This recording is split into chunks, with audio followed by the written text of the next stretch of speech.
Hello everybody, this is Dino GTO, and this is going to be a quick fuck me, god damn it. There's going to be a quick discussion on the interesting mouse placement. Going to be a quick discussion on the Top Tankers event, the event that is going to be available soon or is available already on I think all servers. I don't know about the Chinese server or Russian server. I know nothing about those servers, but yeah, if it's not available yet, it's going to be available very, very soon. Now, I think this is an interesting idea here. They've actually added a mod instead of adding the actual feature to the game, which I think is interesting. I would have thought they would have just did an update, just added this to the actual game, honestly. But that actually seems like a pretty handy mod. I may actually install that. That could actually be pretty useful to have. Yeah, but it's a mod that lets you keep track of your last 5 battles and your overall score because of those 5 battles.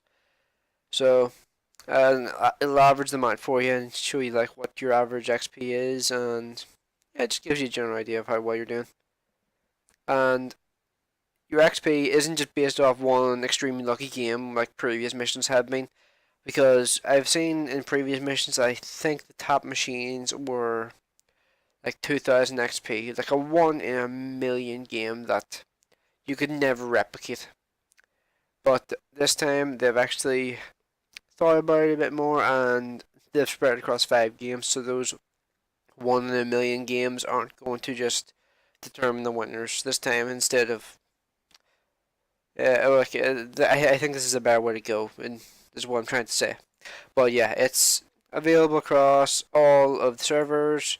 Each server has slightly different rewards. Chinese server, or not Chinese server, the Asia server seems to get a wee bit shafted because only the top one person for each tank gets a reward, an actual tank reward, whereas all the others get personal reserves, which are kind of meh. If you're not a player who's been playing for a long time, then those are really useful to you. If you've been playing for a long time, you've probably got a stockpile of these of like maybe 10 or 20 of each one already, so you don't really need them. I very rarely find myself actually using them because I can't. My situation's kind of special because I have an internet connection which is completely temperamental and decides randomly if it wants to work or not. And there's absolutely no point in me ever using these things because my internet connection could be working 1 minute, then just decide no, fuck you, next minute. So yeah, the great things of living with a shitty internet connection. Yay! But yeah, move on. Uh, the American server gets slightly different rewards from the European server. Depending on which machine you like more, which nation you like more, you could either like the European tank choices more, or you could like the American tank choices more. One thing I do think is pretty cool about the Americans, they get the KV-222, which I think will probably mean most people will be going for tier 6. The KV-222 is renowned for being totally overpowered. I've even done a video on it. It is totally overpowered. And most people probably want one, but considering this has brought it to a lot of people's attention, people are going to know the weak points at this point, so it's going to be something everybody's going to want to go for, but it's not going to be worth as much as people think. Its armor is not going to hold up as well as people think. But yeah, things like the Cromwell B, the pseudo Indian Panzer, the pseudo M26 Pershing, and Type 59 are all pretty damn good machines. Um, the Panzer 58 Moots is basically an Indian Panzer which sacrifices some rate of fire for, I think, better aiming time and sacrifices a bit of armor for a bit more speed. M46KR is essentially a Pershing which sacrifices, I think, front armor on the turret. I know for definite, but not sure about the actual front armor. For a more high power engine, I think this thing gets like an 800 horsepower engine, so it's actually faster than the M46 Pershing, but has a significantly weaker turret. The turret in this thing, if you see one of these things here, just shoot in the turret, it'll go through nearly every time. That's just the way to kill these things. You can abuse the crap out of it. Uh, Type of 9, everybody knows it. Everybody knows the weak points at this point. If you've ever seen one, you probably looked at the weak points and you know it's probably not. It's not really that great of a machine. It's just overhyped at this point. Like it's just coasting off the hype it had from like 5 years ago. So yeah. Honestly, I would say the T-34-3 is probably a better machine than this thing now because of the 122mm gun with I think a 3.1 second aiming time, and yeah, it's just I honestly think that that's probably a better tank at this point. But how this works is you have to play 5 games in any tank of your choice between tier 6 and tier 10. The rewards are based off of the tier you play. So tier 6s can earn a KV-222 in the case of the Americans. In the case of Europe, you earn a stave. I'm just going to call it stave because I'm not going to say that every single time I'm talking about it. The Chinese, or not Chinese, god damn it, the Asian server also gets a stave. All the servers get the Cromwell B. All the servers get the Panzer 58 Mutz. The European and Asian server both get the Rheinmetall Scorpion, although, as I pointed out earlier, the Asian server gets a lot less rewards overall than the other two servers. But the American server is the odd one out, and it gets the M46KR, which is actually a really good little tank, even though it does have a pretty annoying mantlet, which is not worth anything. It basically, if you played the M4 Sherman since it got the turret changed and the armor behind the mantlet removed, you probably know how this thing plays because it's basically the mantlet doesn't actually function as a mantlet like on the T29 or anything like that. It's literally just think of it as the front turret armor just pushed out a bit with the gun mounted in it. That's basically what it is.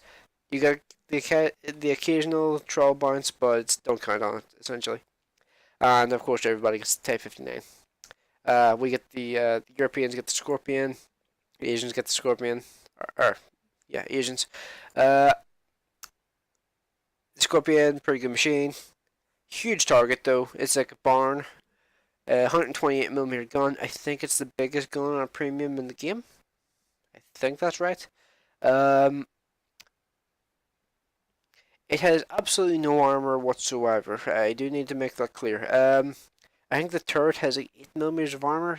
The strongest part of the hull, I think, is 30mm. So yeah, it may look kind of like a Panther, hull wise, but that's kind of a lie.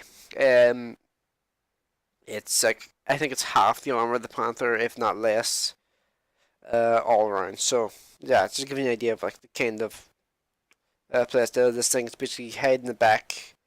Don't get spotted. If you get spotted, run like fuck. Achievements, yeah, those are just the general things you get from every single one of these. Not giving me like emblems or something. Like that's one thing I've always wondered. Let me know the answer to this here. You know the emblems they give out in like the 5th anniversary missions and the like St. Patrick's Day one.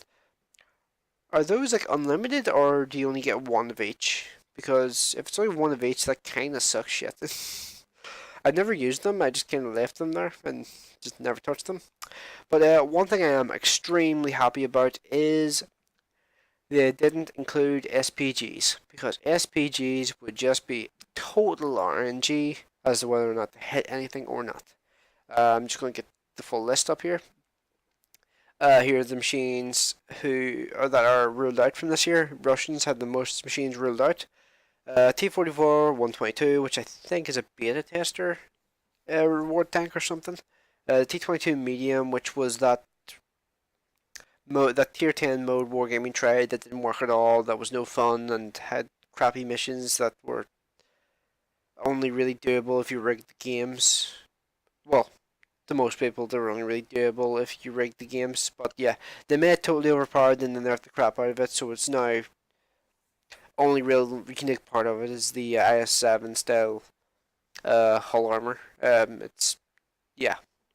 ISU 130, I think it's community contributor tank. The KV-4 KTTS is, I think, the candidate they have right now for a Russian tier 8 tank destroyer. The Corvettes is essentially a mix between a 112 and an IS-3. So yeah, flat front IS-3 turret. So simple as that. Steyr-Panzer is, or not Steyr-Panzer, the Krupp Steyr Waffenträger thingy. It's basically It's basically a cardboard box with an 88mm gun mounted on it. The VK 100.01 is potentially coming to the game not as a premium, but as part of a line, which I'm kind of happy about. I think launching it off with the Tiger P to this thing, to the mouse chin, to the mouse. So I think that could be a pretty cool line if they actually do it. I am hoping to do it, but I'm not holding hope. I'm not holding my breath for it because Wargaming has a tendency to change their mind about that sort of thing. USA M6A2E1 Mutant, or the Alien, depending on where you're from. Yeah, that thing there is basically a T-29 turret on an M6 hull and the M6 hull has, I think, 200mm front armor. So yeah, simple as that.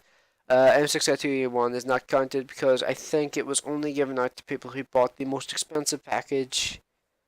For like when the first opening a game, there's like packages you can buy that will give you like really unique machines that only you will ever have. Yeah, that's one of those machines. T25 Pilot, I know nothing about. It might be a Tyrian Prim or something like that. I don't know. 121B is going to be a future Clan War reward tank. I think it's actually coming with the most recent one. I don't play Clan War, so I don't really care.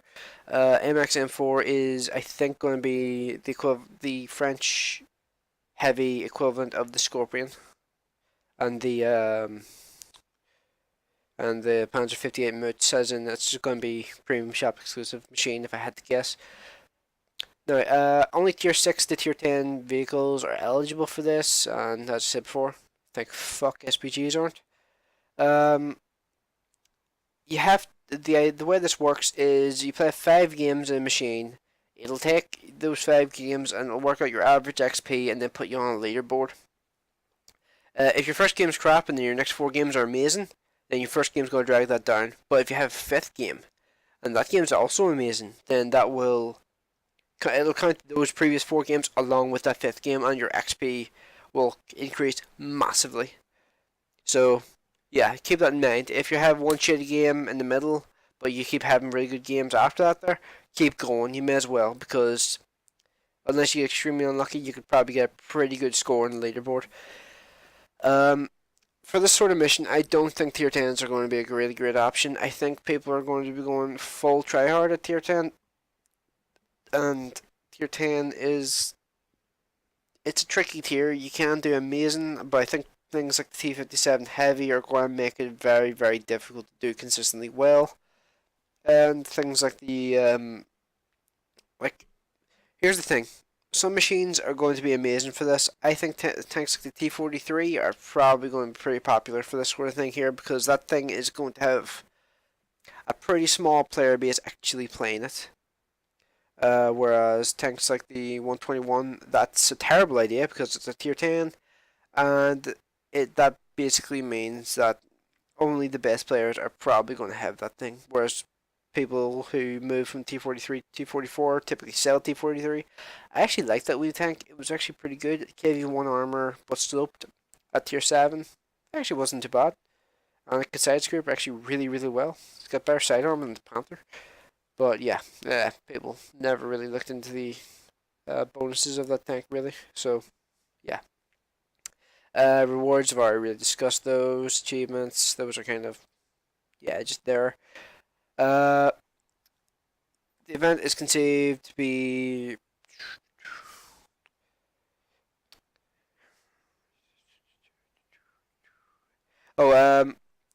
if you're caught cheating at this here, as in rigging games, you will be banned. A ban of 1 to 3 days is a warning, but if your ban is more than 4 days, I think you're permanently removed from the event.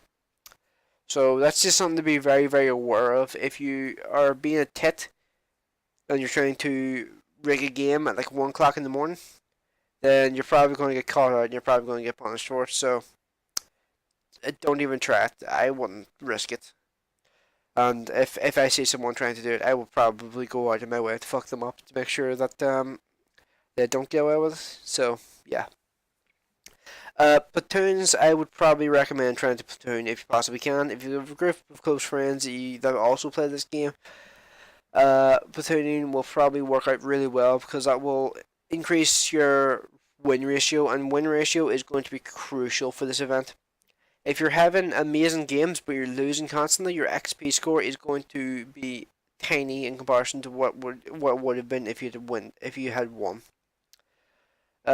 Premium account and first win of the day do not count. So if people were thinking about just banning premium account for like a week, picking a specific tank and just playing that tank once a day, getting the daily double, and then quitting, just doing that for 5 days, that's not gonna fly. That's sneaky, but they thought about it and they just went no.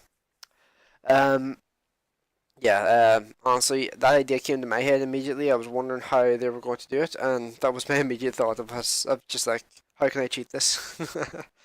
um, yeah, let's see, anything else I need to go over? Oh, vehicles I reckon will excel at this sort of event. Mobility is going to be key for this sort of event because there's no point in playing something like a VK4502B, which is going to be useless on probably about 30% of the maps. It's just a totally useless tank, and considering Prokhorovka seems to be in the rotation every day, you can never really get a day where you don't get Prokhorovka, at the high tiers at least. There's no real point in trying to do it in a machine like that. You want to try and go for machines that are more well-rounded and that are more versatile. So if you're playing tier 8, you probably want to go for something low profile and fast so that in a tier 10 game you can still go forward and you can still do some scouting. It's why the T44 was one of my favourite machines in the game, and why I was so excited to get the T44 100, because it's a premium version of it. Let's see, tier 6 vehicles and above, yes, I covered that I think. Each vehicle has its own individual ranking system, so it's not based on like an overall tier. So somebody playing like a KV85 is just going to win the entire tier. That's not how it works. Every tank has its own leaderboard, so that's a much better way of doing it than just having one overarching tier. Because then everybody just plays the OP tank, and that's just how it goes. This event runs for a full month, which is pretty cool. So it gives you plenty of time to get some good results in. And something else I wanted to go over. I think I already went over this mod that came out. That may have been the first recording I did, but I don't remember. Oh yeah, in the first recording I did, the reason why I didn't go with that one is because it was 35 minutes long. This one's not much better. It's 20 minutes long. Or it's going to be 20 minutes long by the time I'm finished. But yeah, 35 minutes was too long. That was just dumb. Let's see. I feel like there was something else I wanted to cover. I'm pretty sure I already said that mobility is going to be the key factor that decides how well you do in this. It lasts for a month, tier 6 to tier 10. The reward vehicles are, as you say, make sure you check what I've already shown what you're going to get for each server.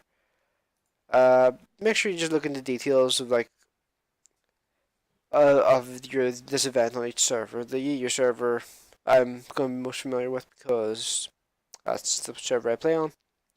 That's going to be a pretty handy mod. I'm just going to say that there. That mod is probably going to be something I actually install. And I haven't installed a mod since 9.2. I think that was 2 years ago. So, yeah. I feel like there was something else I was going to point out. If I remember what it was, I'll add it on the end. But for now,